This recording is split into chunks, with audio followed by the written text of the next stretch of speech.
Hey everyone, this is Keegan from National Powersports.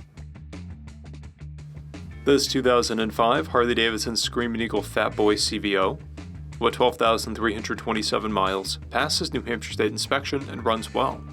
It's been upgraded with a Vance & Hines exhaust, an air cleaner, an upgraded seat, mirrors, smoked front and rear turn signals, aftermarket wheels and rotors, and highway pegs.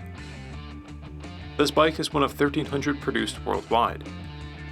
With its iconic style and rugged power, the Fat Boy stands out on the road, and the CVO variant pushes this in a factory custom direction, complete with stunning paint and finely crafted details. Powered by a 103 cubic inch V-twin motor, the Fat Boy puts 100 foot-pounds of torque through a 5-speed transmission. It weighs in at 676 pounds and has a 25.4 inch seat height.